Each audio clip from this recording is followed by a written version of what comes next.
Alhamdulillah, alhamdulillahilladzi hadana subulus salam wa abhana bi syariatin nabil karim. Asyhadu an la ilaha illallah wahdahu la syarika la dzul jalali wal ikram. Wa asyhadu anna sayyidina wa nabiyina Muhammadan abduhu wa rasuluh. Allahumma salli wa sallim wa barik ala sayyidina Muhammad wa ala alihi wa ashabihi wa tabi'in bi ihsani ila yaumiddin. Amma ba'd, faya ayyuhal ikhwan, usikum wa nafsi bitaqwallah wa ta'atihi la'allakum tuflihun. Qala Allah Ta'ala fil Qur'anil Karim, a'udzu billahi minasy syaithanir rajim. Bismillahirrahmanirrahim. Ya ayyuhalladzina amanu taqullaha haqqa tuqatih wala tamutunna illa wa antum muslimun. Kaum muslimin jamaah Jumat Masjid Baitur Razak Palembang yang dirahmati, yang dimuliakan Allah Subhanahu wa taala. Bersyukur kita dengan izin Allah dapat berkumpul di rumahnya Allah yang megah ini dalam rangka melaksanakan salah satu perintah Allah, salat Jumat secara berjamaah. Mudah-mudahan setiap langkah kita dari rumah menuju masjid dan kembali ke rumah Allah catat sebagai amal soleh kita dan menjadi kebahagiaan kita menghadap Allah Subhanahu wa taala. Salawat dan salam kepada Rasulullah sallallahu alaihi wasallam, habibana wa syafi'ina wa maulana Muhammad sallallahu alaihi wasallam. Mudah-mudahan kita diberi Allah kekuatan untuk mengikuti perilaku Rasulullah, baik perkataan, perbuatan, penetapan, sehingga kita kelak diakui sebagai umatnya dan mendapatkan syafaat kelak di yaumil akhir nanti. Amin ya rabbal alamin. Jamaah Jumat Masjid Baitur Razak yang dimuliakan, yang dirahmati Allah Subhanahu wa taala, khotib pribadi dan kita semua untuk senantiasa mengajak, mengingatkan dari hati yang paling dalam untuk senantiasa meningkatkan iman dan ketakwaan kita kepada Allah Subhanahu wa taala. Dengan iman dan ketakwaan yang dibuktikan dengan amal soleh, mudah-mudahan kita selamat di dunia yang hidup hanya sementara ini dan bahagia kelak di yaumil akhir nanti. Dan orang beriman, orang bertakwa sudah senantiasa mawas diri, evaluasi diri untuk kepada Allah Subhanahu wa taala, hidupnya sudah sejauh mana mendapatkan keridhaan Allah Subhanahu wa taala. Jika kehidupan ini ada amalan-amalan yang dibenci, yang dilarang, yang dimurkai Allah, sudah barang tentu untuk ditinggalkan. Karena mengapa? Akan menjadi bala dan menjadi kesusahan kita di hadapan Allah Subhanahu wa taala. Hadirin yang dirahmati, yang dimuliakan Allah Subhanahu wa taala, pada kesempatan yang singkat ini kami ingin menyampaikan 4 hal penyebab orang menjadi sombong. Rasulullah sallallahu alaihi wasallam mengancam keras bagi orang yang memiliki sifat sombong. Beliau menegaskan bahwa orang-orang yang memiliki kesombongan meskipun sangat kecil tapi bisa membuatnya tak masuk surga.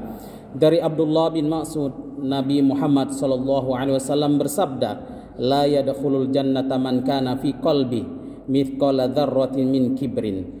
Tidak akan masuk surganya, yaitu orang-orang yang dalam hatinya terdapat kesombongan sebesar semut kecil.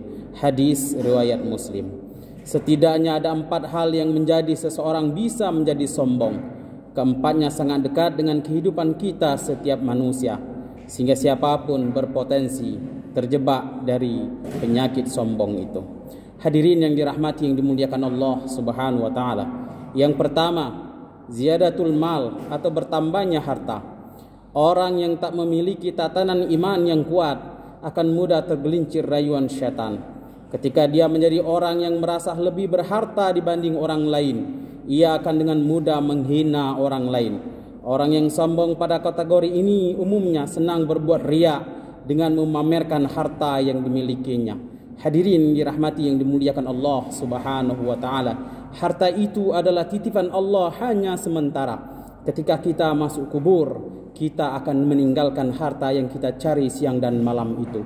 Alangkah ironisnya, alangkah sedihnya harta yang kita bangga-banggakan sehingga mendorong kita menjadi orang yang sombong, yang riya, yang ingin dilihat menjadi orang yang kaya, didengar di santero dunia ini, tapi pada hakikatnya harta itu tidak akan menjadi apa-apa ketika kita tidak dibelanjakan di jalan Allah Subhanahu wa taala. Hadirin yang dirahmati yang dimuliakan Allah Subhanahu wa taala, harta itu akan menjadi dua pertanyaan yang akan ditanya Allah ketika di yaumil akhir nanti. Yang pertama, engkau dapatkan dari mana harta itu, dengan cara bagaimana? Atau dengan halal ataupun dengan menipu atau dengan korupsi dan sebagainya. Yang kedua akan ditanya, engkau belanjakan di mana? Engkau pergunakan untuk apa? Kalau dibelanjakan di jalan Allah, membantu masjid, musola, pembangunan madrasah, rumah tahfiz, atau tempat-tempat ibadah yang lainnya, sudah barang tentu itu dibelanjakan di jalan Allah akan memudahkan kita untuk menjawab pertanyaan-pertanyaan nanti oleh Allah Subhanahu wa taala atas penggunaan harta itu. Tapi alangkah ironisnya ketika harta itu tidak mendorong kita untuk berbuat kebajikan, malahan untuk menjadi kesombongan diri kita, maka terjatuhlah kita, maka kita terhinalah kita. Walaupun hari ini di dunia dibangga-banggakan, hari ini kita dihormati karena hartanya, tapi sudah barang tentu nanti akan menjadi hisab yang paling lama dan paling berat. Laksana kita belanja di satu toko atau warung, bagaimana kalau kita belanjanya banyak? Sudah barang tentu kita akan antri lama. Begitu juga dengan harta kita. Jangan bangga kita mempunyai harta, nanti akan panjang barisannya ketika kita ditanya dari mana dan dibelanjakan kemana. Hadirin yang dirahmati yang dimuliakan Allah Subhanahu wa taala, jadikan wasilah harta yang kita miliki hari ini dalam rangka takarruf ilallah, dalam rangka ibadah kepada Allah Subhanahu wa taala. Boleh kita untuk berlomba-lomba mencari harta, tapi jangan lupa ada hak-hak orang yang tak mampu di sisinya. Hadirin yang dirahmati yang dimuliakan Allah Subhanahu wa taala, harta itu bisa dibawa mati.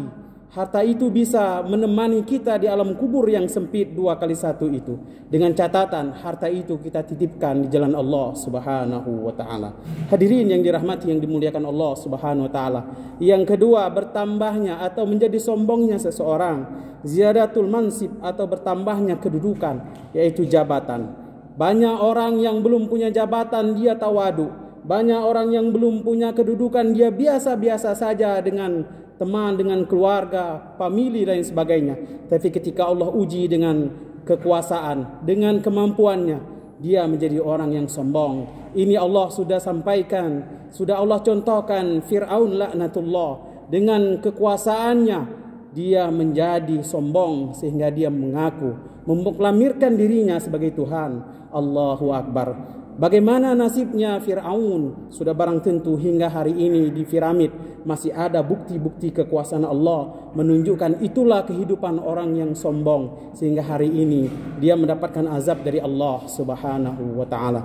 Hadirin yang dirahmati yang dimuliakan Allah Subhanahu wa taala, kalau hari ini kita dititipkan Allah kekuasaan, hari ini kita dititipkan jabatan, maknailah jabatan itu sebaik-baiknya. Karena jabatan itu tidak lama, paling lama 2 periode 10 tahun. Setelah itu akan dipertanggungjawabkan di hadapan Allah Subhanahu wa taala. Isilah jabatan itu dengan kebaikan. Karena mengapa 100 fatwa haram itu tidak akan banyak manfaatnya ketika satu tanda tangan untuk melarang kemaksiatan itu lebih dahsyat dengan apa? Dengan kekuasaan tangan. Hadirin yang dirahmati yang dimuliakan Allah Subhanahu wa taala. Yang selanjutnya, yang ketiga, menjadi orang sombong itu akan didorong oleh ziyadatul ilmi, bertambahnya ilmu.